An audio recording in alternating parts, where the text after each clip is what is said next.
어린이 주일인데 우리 많은 교회들이 어린이가 없어져서 어린이 주일을 어떻게 지켜야 되나 고민을 하는 많은 목사님들, 이번 수련회 때도 그런 얘기를, 주일학교가 거의 문을 닫고 사라져가는 이런 교회 다음 세대가 없어져가는 현실을 바라보면서 좀 이야기를 좀 나눴습니다. 우리 교회도 유치부 딱 하나, 은솔이 보배입니다. 제가 날 수만 있으면 더 놔도 될 텐데 힘이 딸려서 우리 교회 주일학교가 이제 더 풍성해질 수 있기를 간절히 소망합니다. 시편 119편을 계속해서 여러분들과 함께 같이 살피고자 합니다.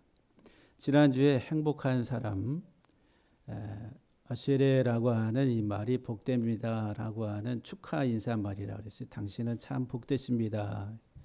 그것은 이제 그 사람이 어떻게 살고 있는지 그 삶의 모습들을 바라볼 때에 참 복되다라고 이렇게 인정해주는 그런 멘트라고 그랬어요. 그래서 우리가 서로를 볼 때에 참 권사님, 집사님, 장로님 복되십니다. 참 행복하십니다. 이렇게 인정할 수 있는, 내가 나 혼자의 어떤 신앙의 확신 속에서 나는 행복합니다라고 이렇게 소리를 치는 것도 중요하지만 다른 사람이 볼 때에 참 복되다라고 이렇게 인정할 수 있는 그런 우리의 믿음의 삶이 다 되기를 간절히 소망합니다. 이 복됨의 증거들이라, 이 복됨의 증거들, 그러니까 행복한 사람의 증거, 저 사람이 참 복되게 잘 살고 있다라고 하는 것에 대한 증거가 무엇인가? 그것을 이제 이 시편 119편에서 우리에게 말씀하고 있는 거예요. 여러 가지 측면에서 이야기하고 있는데 오늘 본문의 첫 번째 우리가 살펴볼 것은 여호와의 율법 안에서 행하는 자들이 참 복되다. 한번 따라합시다. 여호와의 율법 안에서 행하는 자들. 여호와의 율법 안에서 행하는 자들, 곧 행위가 완전한 자들, 이렇게 직역을 하면은 행위가 완전한 자들, 곧 여호와의 율법 안에서 행하는 자들이 복되도다. 복되도다. 누가 복되냐 하면은 여호와의 율법, 여호와의 교훈, 여호와의 토라 안에서 행하는 사람들이 복되도다. 복되도다. 복되도다. 우리들은 이제 이 복되다라고 하는 개념을 참 복되십니다라고 하는 것을 우리들은 사회적 측면에서 그리고 이 세상의 현상적 측면에서 우리들은 복되다, 참 복도 많으셔, 이렇게 우리들 일반적으로 보편적으로 이야기합니다. 돈벼락을 맞았다든지 또는 갑자기 출세했다든지, 이 사회적으로 우리 지위가 높아지고 어떤 나의 어떤 소유가 많아지고 하는 이런 것들을 통해서 우리들은 참 복도 많으셔, 이렇게 복도 많으셔. 근데 나는 또 이렇게 왜 내 삶은 이렇게 구차하지? 우리들은 이제 비교 의식에서 사회적, 이 세상적인 표면적인 눈에 보이는 현상 세계를 가지고서 우리는 복되다, 이렇게 이야기합니다. 이게 이제 보편적인 것이죠.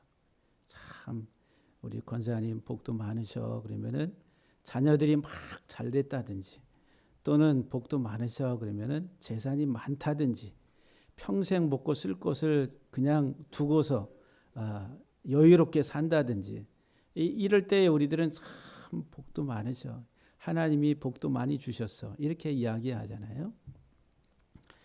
물론 이제 세상에서 우리가 살아가는 이 땅에서의 삶의 복락이라 이렇게 이야기할 수가 있는데, 그러나 성경에서 진짜 복됨은 그게 아니라, 진짜 복됨은 오늘 본문에서 참 장로님 복되십니다라고 할 때 장로님이 물질적 소유가 많아서 사회에서 성공해서 복되십니다 이렇게 얘기하는 게 아니라 여호와의 율법 안에서 행하고 있는 그 삶을 볼 때에 참 복되십니다.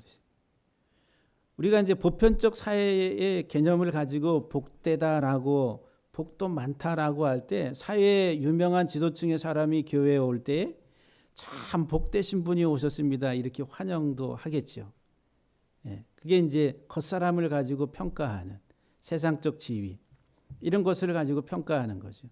그래서 이 야고보 사도가 교회에 아주 귀한 옷을 입고 오는 이런 사람들은 귀하게 아주 앞자리에 앉으라 그러고 남루하게 별 볼 일 없게 하고 오는 사람들은 아주 거들떠보지도 않았다라고 하는 거예요. 그러니까 사람을 외형으로 취한다는, 교회가 또 이렇게 차별을 한다는 거예요. 왜? 세상적 영향을 받아가니까. 그러니까 사고방식이 하나님의 사람의 사고방식이 세상의 가치를 가지고 사고를 하고 있는 거예요. 생각을 하고 그런 행동을 하고 있다는 거죠. 이 교회를 바라볼 때도 참 저 교회는 복도 많아. 이렇게 이야기할 때 우리들은 표면적인 눈에 보이는 현상을 가지고 이야기한다라고 하는 거예요. 그런데 하나님은 절대 그러지 않다라고 하는 거죠.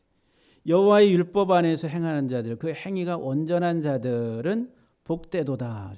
그 복됨의 증거가 여호와의 율법 안에서의 삶을 살아가는 사람이 복된 거예요. 복됨. 여호와의 율법. 그 여호와의 율법이라고 하는 단어가 토라라는 게 토라. 이 토라의 어원이 야라인데 야라. 기본 동사가 야라래 야라. 야라는 이렇게 활을 쏜다, 창을 던진다, 또 하늘에서 비가 내리다, 그리고 가르치다라고 하는 게 이제 사전에서 정의를 하고 있는 뜻입니다. 그러니까 던지는 것, 활을 쏘는 것, 그리고 하늘에서 비가 내리다 할 때 야라. 또 하나님이 가르치신다라고 할 때 야라. 그러니까 비가 내리는 거하고 가르치는 거하고 동의어라고 하는 개념이다라고 하는 거죠.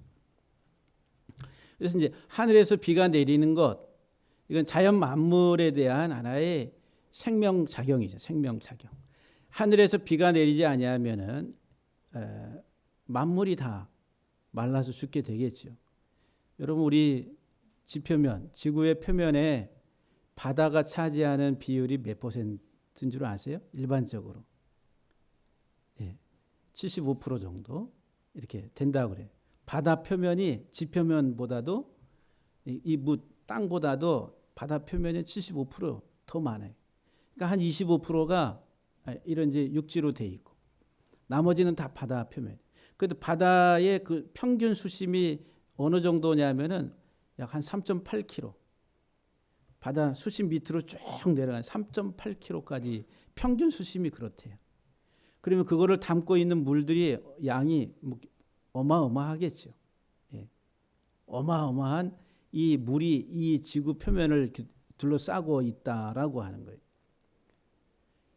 그런데 이 육지의 강과 그리고 하수에 흐르는 이런 이제 우리 인류가 쓸 수 있는 이게 먹을 수 있는 물로 쓸 수 있는 물들이 몇 프로냐면은 전체 이 지구 표면에 있는 물들을 가지고 따질 때에 약 1% 미만이라는 거예요. 1% 미만. 그러니까는 지금 이제 우리나라는 이 심각한 물 부족 국가는 아닌데 그럼 물 부족에 해당하는 국가라고 하는 거예요. 앞으로 가면 갈수록 어떻게 될지 모르겠는데, 그런데 이 지구 표면이 물이 부족하면은 사막화가 일어납니다. 사막화가 일어나면은 거기 생명체의 생명 활동이 있을 수가 없다라고 하는 거예요. 그래서 이제 이 물은 이 지구를 에워싸고 있는 생명과 같은 거예요. 생명. 그래서 이제 이 지표면에 있는 바닷물들이 수온을 통해 가지고 이제 지표면의 온도 조절을 하는 체온, 우리 사람으로 말하면 체온 조절하는 거, 체온. 지구의 표면 온도를 조절하는 기능을 뭐가 하냐면 바다가 한다는 바다. 그러니까 여러 가지 이제 역할이 있지만은, 근데 어쨌든 간에 이 물 공급의 원인이 바다라는 거예요. 이게 증발이 돼 가지고 하늘에서 이제 구름이 형성돼서 또 빗물로 떨어지고 하는 이 모든 게 바닷물로 인해서. 그러니까는 이 땅의 생명 작용의 근본 하나의 그 원인이 뭐냐면은 가장 중요한 요소가 뭐냐면은 물이다라고 하는 거, 물.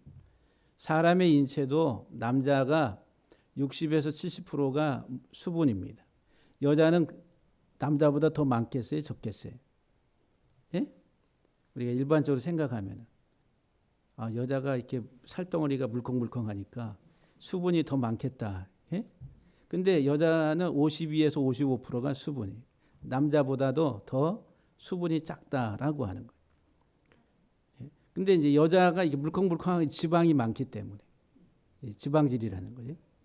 근데 어쨌든 간에 이제 우리가 보편적으로는 이제 그냥 남자의 수분 함량을 가지고서 인체의 보통 한 70% 정도가 수분이다라고 이렇게 이야기합니다. 그래서 이제 사람의 1%에서 2% 정도의 수분이 빠져나가면 심한 갈증을 느끼게 되고 5%만 부족해도 혼수 상태에 이르게 됩니다. 5%. 그리고 10%가 되면은 10%가 부족하면은 심근경색, 심장마비. 그리고 20%가 되면은 생명을 잃게 된다. 20%의 수분이 부족하게 되면은, 그러니까 물이 부족하면은 살 수가 없는 거예요. 그래서 이제 우리가 운동하고 나면 심한 갈증을 일으키잖아요. 그래서 물을 많이 마시게 되고, 그래서 이 물의 작용, 우리의 인체에 들어와서 물이 하는 작용 중에 가장 중요한 게 체온 조절이라. 체온. 그러니까 혈압을 유지하고, 그리고 노폐물을 제거하고, 영양을 공급하고, 산소를 운반하고, 세포 간에 정보를 전달해주고, 또 수분이 줄어들면 나이가 들면 나이 들수록 수분이 줄어듭니다. 그 수분이 줄어드는 현상 중에 가장 눈에 보이는 현상이 뭐냐면은 노화예요. 노화. 그래서 주름살이 많이 생기고, 피부에 탄력이 없어지고, 노인이 되면은. 그러니까 나이가 들면 들수록 이제 피부가 탄력이 없게 되고, 노화 현상에 어떤 그런 주름살이 많이 생기게 된다. 그리고 이제 변비도 있게 되고, 이런 이제 여러 가지 중요한 작용이 이 수분을 통해서 이루어집니다. 그러니까 인체 자체가 물이다라고 보셔도 됩니다. 그래서 이제 좋은 물을 마셔야 되고, 물을 많이 마셔야 된다. 하루에 2리터 이상의 물을 마셔야 된다라고 이렇게 많은 의사들이 이야기합니다.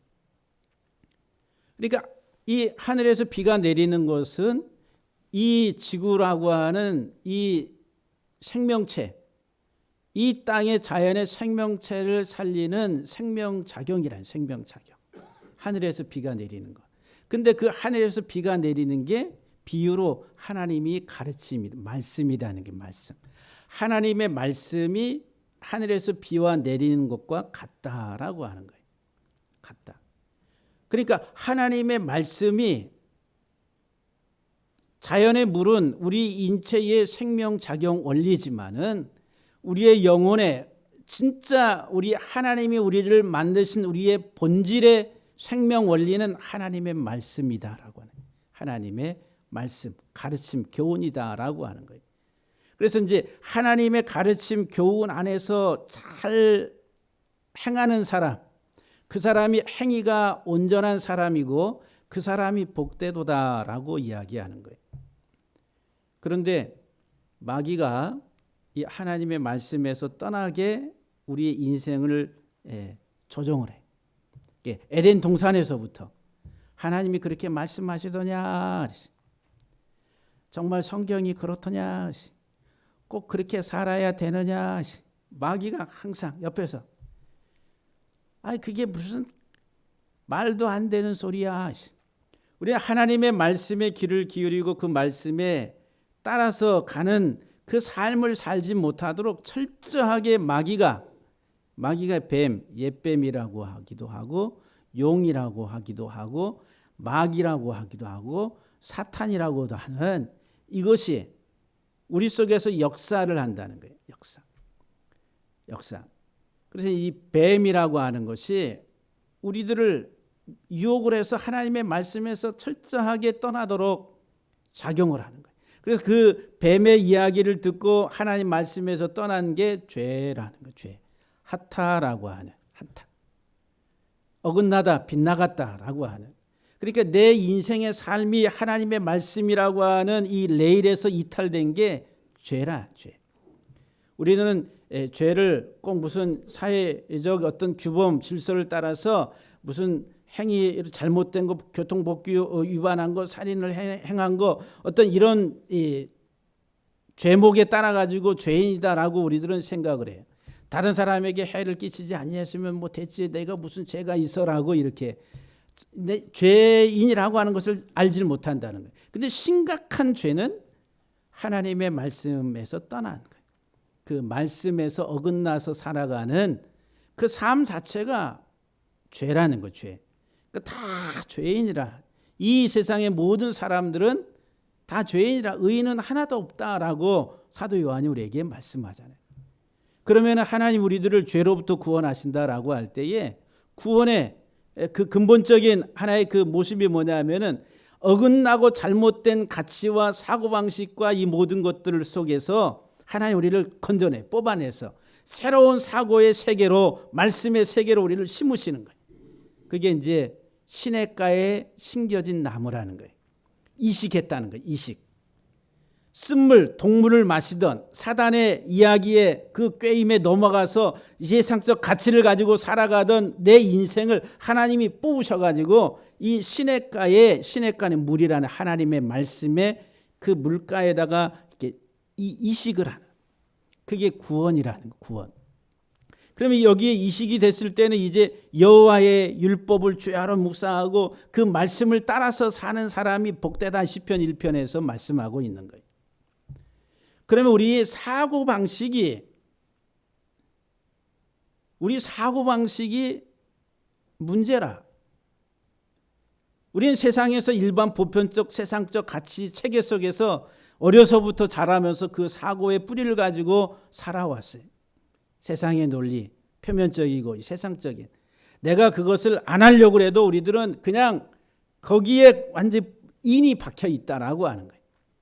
전체적으로. 그래서 하나님이 우리에게 생명의 말씀을 통해 가지고 우리들을 다시 하나님의 말씀 속에서 온전한 삶을 살도록 하나님 우리에게 교훈하시는 거예요. 이게 하나님 말씀이라는 말씀. 그러니까 여호와의 율법 토라 안에서 행하는 자가 복되도다라고 하는. 신명기 32장 2절 말씀에 보면은 내 교훈은 비처럼 내린다. 하나님의 교훈은 비처럼 내리고 내 말은 이므라티 아마르 말하다라 이므라 내 말은 이슬처럼 맺히나니 연한 풀 위에 가는 비 같고 채소 위에 탄 비 같도다 그랬어요. 하나님의 말씀은 피와 같다. 하나님의 말씀은 물과 같다 하는 거예요. 연한 풀 채소 위에 내리는 그 단비 이슬 물이라고 하는 것은 그 풀과 채소를 살리는 생명의 원천이라. 필요한 모든 것들을 공급하게 하고 살게 하는 생명의 원천 물. 근데 하나님의 말씀이 그와 같다. 그 연한 풀, 채소, 저와 여러분들이 우리는 하나님의 말씀을 이슬처럼, 그리고 하나님의 말씀을 단비처럼, 그리고 하나님의 말씀을 피처럼 우리는 잘 받아서 그 말씀으로 인해 가지고 내 이 영혼이, 전 인격이 새로운 영양소가 공급돼 가지고 우리가 정상적인 삶을 살아야 된다는 거예요. 그게 하나님이 우리를 부르심의 목적이다라고 하는 거예요. 제가 여러분들에게 계속 강조합니다. 여러분들 세상 사람들이 생각하는 종교, 그 종교 생활하지 마세요. 근데 기독교인들이 세상 사람들이 가지고 있는 그 종교성을 가지고 와가지고 하나님의 이름을 부르는 거예요. 그 일반 보편적 세상의 사람들의 종교성은 뭐예요? 그냥 이 현상 세계, 우리가 사는 이 땅에서의 내 삶에 초점을 맞추고 있는 거예요. 이 세상의 현상, 물질 세계에서 내 인생의 삶에 초점을 맞추니까 기도하는 게 뭐예요? 이 땅에서 하나님 어떻게 해달라고 하는 게 전부가 되는 거예요. 잘 되게 해달라고 그러고, 예? 그 다음에 세상의 물질에 복 받게 해달라고 그러고, 그리고 하여튼간 이 땅의 표면적인 것들을 가지고 비나이다 하나님께 비나이다 라고 하면서 그게 이제 일반 세상적 종교성을 가지고 들어온 하나의 기독교 안에 들어온 하나의 그 잘못된 하나의 신앙의 모습이다라고 하는 거예요. 이런 구약에 보면은 하나님이 이스라엘 백성들을 책망하세요. 너희가 나를 버리고 이방신을 섬겼다라고 말을 해요. 그런데 그 종교의 형식, 껍데기는 그대로 유대교의 형식을 다 갖추고 있습니다.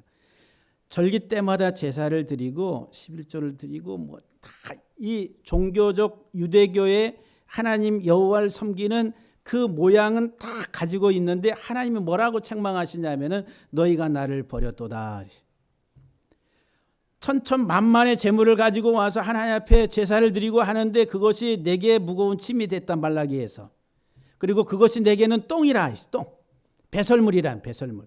역겹도다 했어요. 그래서 누가 이 성전문을 닫아줬으면 좋겠다라고 이렇게 말을 해요. 그리고 그 당시에 유대인들이 어떤 신앙생활을 했냐면 하나님 여호와의 이름을 부르는데 종교 성향은 뭐냐? 이 세상 일반 보편적 세상 종교 성향이란 하나님을 찾는데 바알에게 가서 하는 것과 똑같다는 거예요. 그래서 너희가 나를 버리고 바알을 섬기는도다. 이렇게 말하는 거예요. 그러니까 오늘 우리들이 신앙생활을 하는 데 있어서 본질적인 우리들의 그 하나님의 부르심에 중요한 포인트를 여러분들이 잘 맞추셔야 된다라고 하는 거예요. 여호와의 율법 안에서 행하는 자들이 복되도다 그랬어요. 누가 복되도다고요? 여호와의 율법 토라 안에서 행하는 자들이 복되도다. 여러분들 얼마나 아침 이슬처럼 하나님의 말씀을 사모하세요. 메마른 대지 위에 비를 기다리는 그런 들풀처럼 여러분들은 얼마나 하나님의 비를 사모하세요. 하나님의 말씀을 사모하세요. 이 말씀이 없으면은 이 비가 없으면 이 대지가 말라서 그냥 다 죽어버려요. 사막화돼 버리는. 그러니까 하나님의 말씀이 없이는 나는 사막화됩니다. 내 영혼은 죽습니다라고 하면서 여러분들이 얼마나 하나님의 말씀을 사모하세요. 하나님의 말씀에 대해서 출애굽기 16장에 보면은 하나님께서 모세를 통해 가지고 이스라엘 백성들이 양식이 떨어지니까 애굽에서 나와서 양식이 떨어지니까 양식을 달라고 그래요. 우리를 여기서 굶어 죽게 만들려고 하느냐 그랬어요. 출애굽기 16장 4절 28절 말씀을 보게 되면 그때 여호와께서 모세에게 이르시되 보라 내가 너희를 위하여 하늘에서 양식을 비같이 내리리니. 하늘에서 양식을 뭐같이 내린다고요?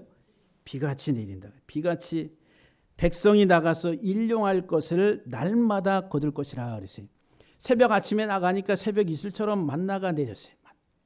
이슬처럼 만나가 비처럼 하나의 양식이 매일매일 하늘에서 내가 너희를 위해서 양식을 비처럼 내린다 그래요. 비처럼.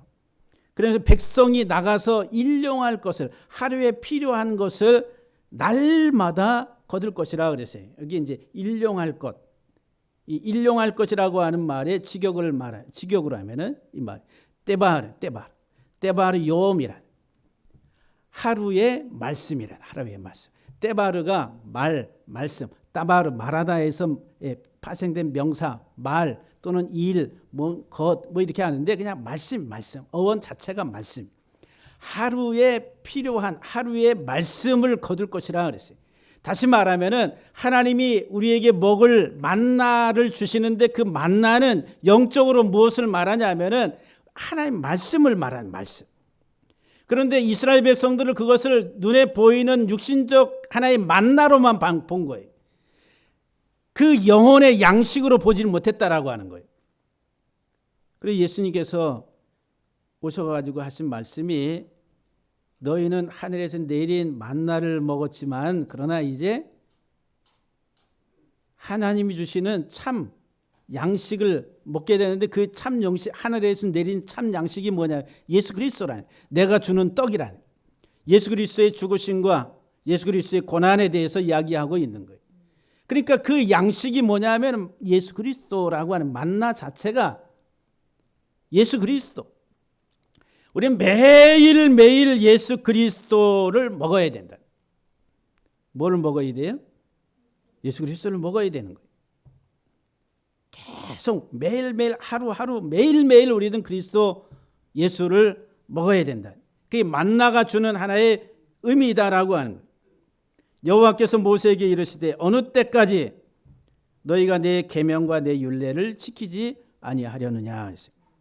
근데 만나를 내려주신 것은 하나님이 어떤 의도를 가지고 내리셨냐면은 이같이 하여 그들이 내 율법을 준행하나 아니하나 내가 시험하리라. 하나님의 말씀을 준행하나 아니하나 시험하려 함이라.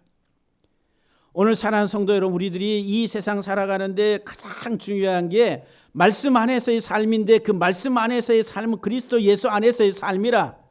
그래서 이 바울 서신에서 가장 중요한 어휘가 뭐냐면 엔 그리스도, 예수 안에서라고 해요. 내가 예수 안에서 살아가는, 내가 예수 안에서 죽고 예수 안에서 함께 산다라고 하는 예수 안에서의 삶을 이야기하고 있는 거예요. 이게 토라 안에서의 삶을 말하고 있는 거예요. 토라 자체가 예수 그리스도 안에서라고 하는 히브리적 언어의 개념을 가지고 보면 예수 그리스도 안에서의 삶을 사는 사람이 온전한 삶을 사는 복된 삶이다라고 이야기하는 거예요. 사랑하는 성도 여러분들, 제가 계속 그럼 예수 그리스도 안에서 산다는 게 뭔가, 여러분들이 그리스도 안에서 산다는 것, 그리고 그리스도와 함께 죽고 그리스도와 함께 사는 것을 말하는 거예요. 그게 이제 야라라고 하는 이 가르치다라고 하는, 피를 내리다, 가르치다, 이 세 문자가 주는 의미가 뭐냐면은 예수 그리스도의 사역을 드러낸다는 거예요. 야라, 이 손과 머리, 손은 사역 일을 말해요. 머리는 예수 그리스도를 상징하는 그리스도의 사역을 드러내는 것이 하나님의 가르침이다. 예수 그리스도의 사역이 뭐예요? 주님이 오신다는 거예요.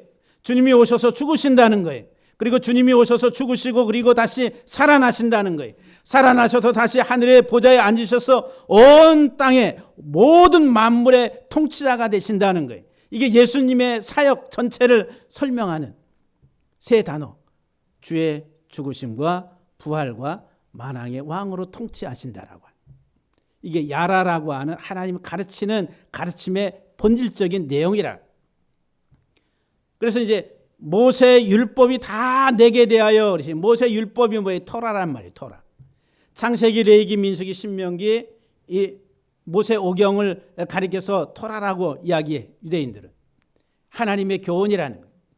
그런데 예수님이 이 토라가 모세가 다 내게 대하여 가르쳤다, 내게 대하여 기록했다라고 한 것을 예수님이 풀어서 자세히 설명했다는 거예요. 풀어서 자세히. 온통 다 예수 그리스도를 증거하고 있다라고 하는. 주의 죽으심과 주의 부활과 그리고 그와 함께 우리가 이 온 땅을 다스릴 것에 대한 그 이야기 메시지가 토라의 이야기다라고 하는 거예요. 창세기, 출애굽기, 레위기, 민수기, 신명기의 오경의 이야기입니다. 그러면 여러분들, 우리가 이 예수 안에서 사는 거예요. 예수 안에서. 이 예수 그리스도 안에서 살아가는 삶을 누리는 거예요. 예수님이 이 땅에 오셔서 죽으셨어요. 그 예수님의 죽으심으로 인해서 내가 산다라고 하는 거예요. 이사야서 53장에서 이사야 선지자가 우리에게 예수 그리스도의 고난에 대해서 이렇게 예언을 하죠. 그는 실로 우리의 질고를 지고 우리의 슬픔을 당하였거늘 그가 찔림은 우리의 허물 때문이요 그가 상함은 우리의 죄악 때문이라. 그가 징계를 받음으로 우리는 평화를 누리고 그가 채찍에 맞음으로 우리는 나음을 받았도다.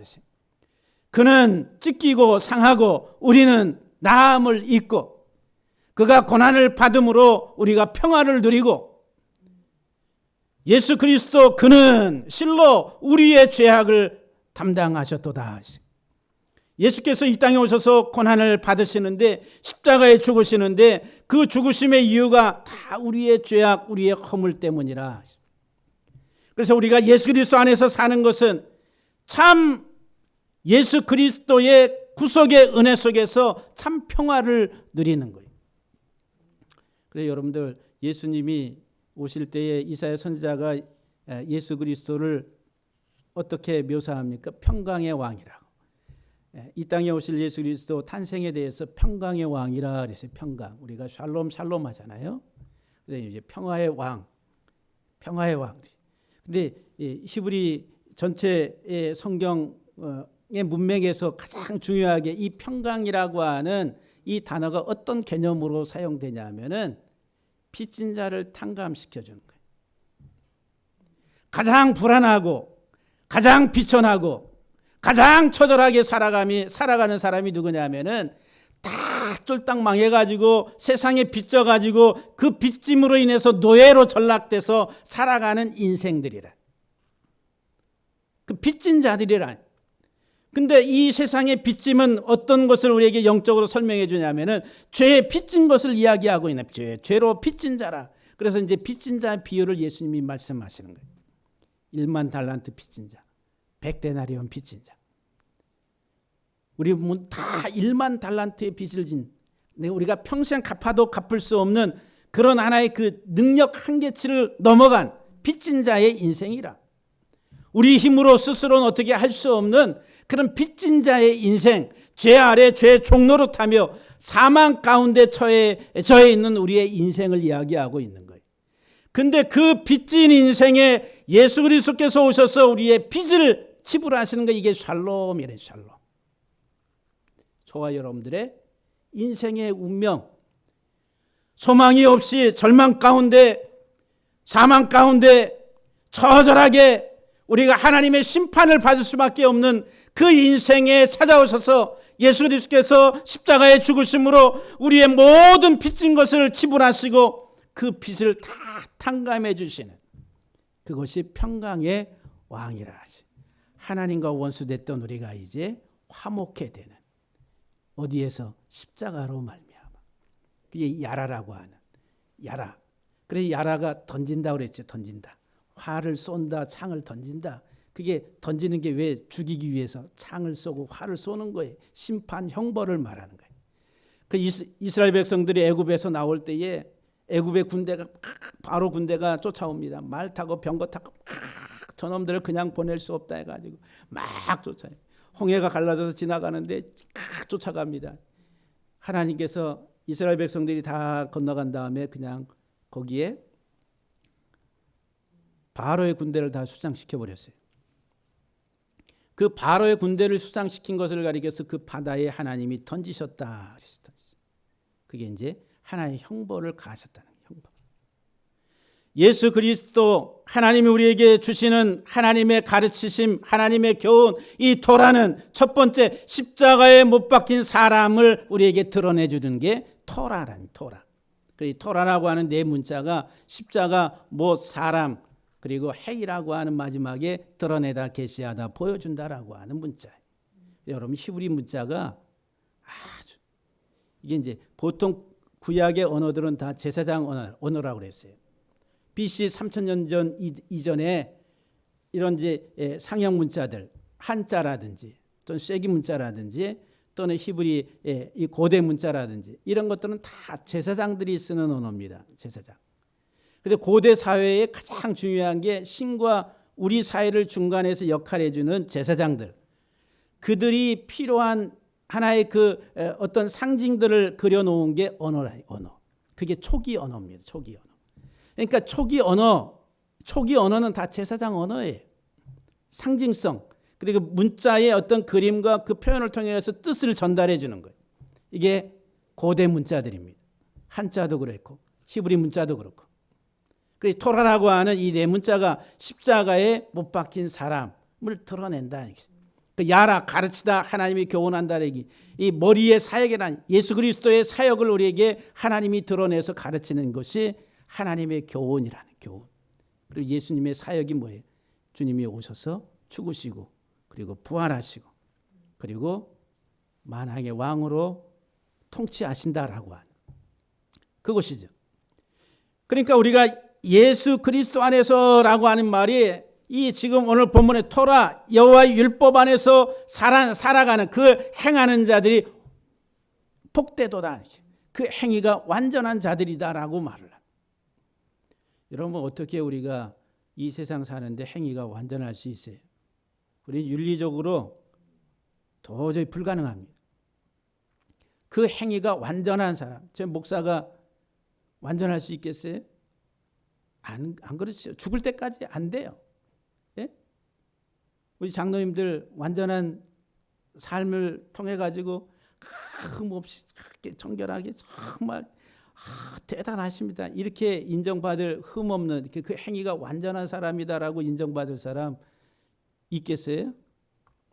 있으면 한번 모시고 와보세요. 제가 뭐 드릴 건 아무것도 없네. 가진 게 없어서. 그냥 줄 수만 있으면 내가 능력치 한계를 넘어서 다 드릴 텐데. 근데 없어요. 그런 사람 없다는 거예요. 그 완전하다 이 말이 어떤 의미? 그냥 십자가의 복음입니다. 복음. 십자가의 복음 안에서 그냥 예수 그리스도와 나와의 관계 속에서 하나님의 은혜를 깨닫는 게 그게 온전한 것이 온전. 그 삶 자체가 다시 말하면 은혜를 아는 게 온전한 거예요. 하나님의 은혜가 무엇인가를 아는 사람이 복된 거예요. 자기 의가 아니라 하나님의 은혜, 나는 아니고 오직 예수 그리스도, 나는 십자가의 주님과 함께 다 못 박히고 예수님과 함께 산다라고 하는 이 은혜를 깨닫는 것이 온전한 것이고 그 복된 것이다라고 하는 거예요. 그게 여호와의 율법 안에서 행하는 자들의 삶이다라고 하는 거예요.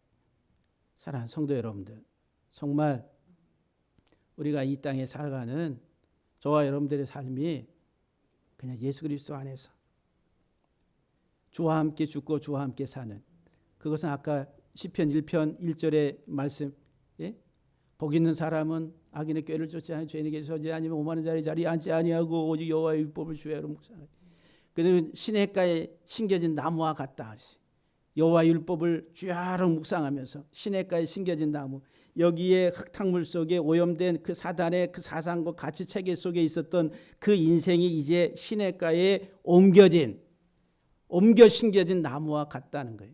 그러면 저와 여러분 평생 살아가면서 아샤르 복되다 이 말은 예수 그리스도를 잘 알고 깨닫고 배우는 사람이라고 하잖아요. 호세아서 6장에 보면은 우리가 여호와를 알자, 힘써 여호와를 알자. 그 하나님이 우리에게 나타내 주시는데 새벽빛같이 하나님이 우리에게 나타날 것이고, 또 늦은 비와 같이 비처럼 하나님께서 우리에게 하나님의 의를 나타내 줄 것이다 라고 말씀합니다.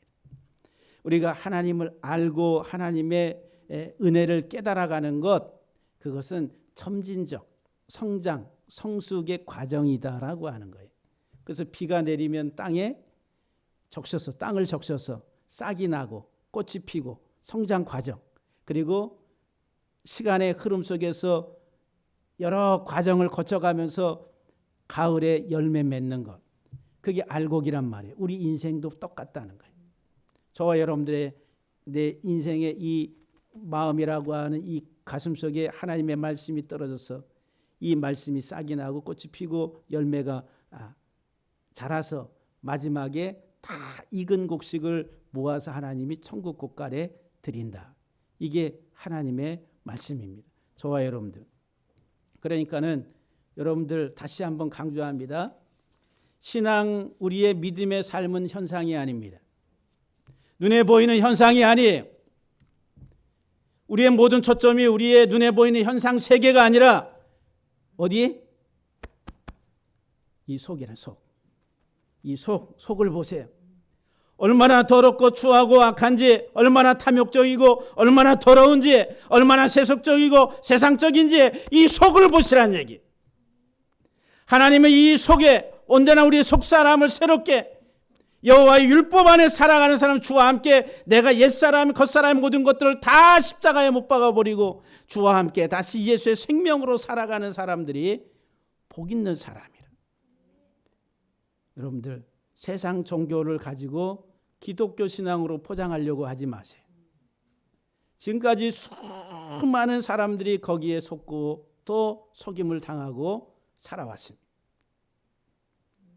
그래서 어떻게 해줄 거야? 잘해줄 거야? 그러면은 몸 들여, 시간 들여, 물질 들여 하나님이 주실 거야 하면은 하나님이 더 해주실 거야? 그러면 어떻게 더 받으려고 더 드리고, 그 마음속에 이 욕심, 탐욕, 세상에 대한 그 세상 종교, 세상, 그것은 영적이지 못하고 성령의 역사가 아니다라고 하는.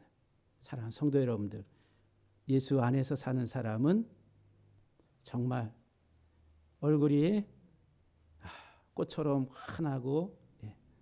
그리고 꽃의 향기처럼 향기롭고, 예. 예수 안에서 사는 사람은 참 같이 생명을 가지고 살아가는 사람은 그래서 이제 참 복되십니다. 다시 한번 옆에 분들하고, 예. 축복을 하시면서 권사님, 집사님 참 복되십니다. 예. 아직은 좀 부족한 것 같아요. 예? 아직은 좀 부족한 것 같은데, 그래서 제가 조금씩 좀 나아질 거예요. 할렐루야. 예. 기도하시겠습니다.